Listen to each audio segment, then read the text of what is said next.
The G.R.O.W method for setting boundaries in difficult family relationships.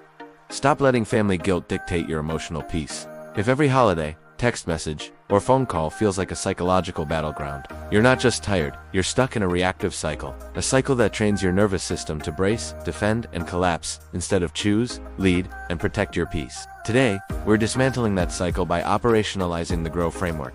A structured, cognitive method for sustaining boundaries inside even the most chaotic family systems. This isn't about being cold, it's about reclaiming your autonomy with discipline, clarity, and emotional maturity.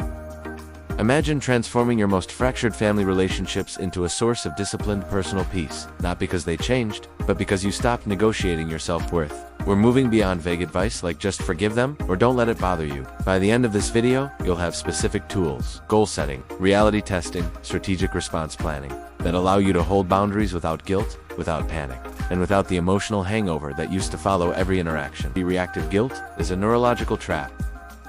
When a family member pushes your boundary, your brain fires up old survival patterns. Appease, explain, justify, overfunction. You're not choosing peace, you're choosing the least dangerous option based on outdated emotional data. And this is why traditional advice fails.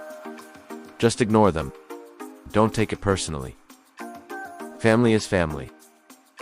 None of that works in high-stakes family dynamics, where emotional labor, generational trauma, and unhealed patterns collide with constant digital access. You can't just ignore someone who has 24/7 access to your phone, your history, and your emotional triggers. To break the cycle, you need a structured operational framework, something that moves you from emotional defense to strategic autonomy. That's where G.R.O.W comes in. G, goal setting, and emotional anchoring. Before you enter any family space, physical or digital, you define success, not their approval. Not keeping the peace. Success means you remain anchored in your internal peace, regardless of their behavior. 3 steps. Define your desired emotional outcome. I want to stay calm, grounded, and self-respecting. Identify the behavioral outcomes you want to achieve. I will leave the conversation if they start criticizing my life choices. I will not explain or justify my boundaries. Create a mission statement for the relationship. This becomes your North Star when friction rises. For example, my mission is to engage with clarity and self-respect, not to manage their reactions. When you anchor yourself before the interaction, you stop being pulled into their emotional weather system. A reality testing and pattern recognition. This is where you stop dealing with the fantasy version of your family and start dealing with the real one. Audit the system. What are the recurring triggers? Who interrupts? Who guilt trips? Who triangulates? These patterns are predictable, and predictable means manageable. Strip away the shoulds. They should respect me. They should understand. They should stop doing that. Shoulds keep you trapped in emotional debt. Reality frees you.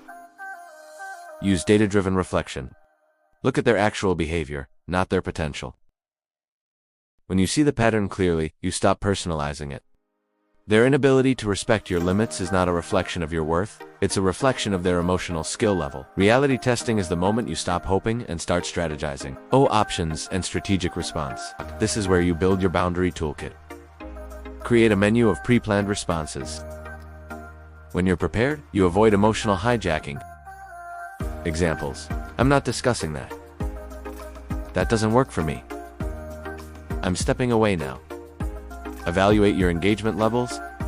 Not every situation requires the same energy. Sometimes you use the G.R.O.W method, neutral, minimal engagement. Sometimes you use limited contact. Sometimes you choose temporary withdrawal to reset your nervous system. Practice the pivot technique. When they ask intrusive questions, why aren't you coming for Easter? Why don't you talk to your sister? Pivot without defending. I'm focusing on what's healthy for me right now. That's not something I'm discussing today. Pivoting protects your peace without feeding the conflict. Strategic responses turn chaos into clarity. W the way forward in sustaining peace. Boundaries aren't a one-time event, they're a discipline. Do a post-interaction debrief. Ask yourself, where did I stay aligned? Where did I get pulled off center? What will I adjust next time? Schedule radical self-care. After family interactions, your nervous system needs decompression. Digital detox? Silence? Movement? Nourishment? Something that reminds your body, you are safe now. Commit to the long-term practice. The G.R.O.W method isn't about controlling your family, it's about mastering yourself. Over time, the friction that once felt chaotic becomes predictable, manageable, and eventually irrelevant. You stop reacting. You start leading. And your life becomes quieter, not because they changed, but because you did.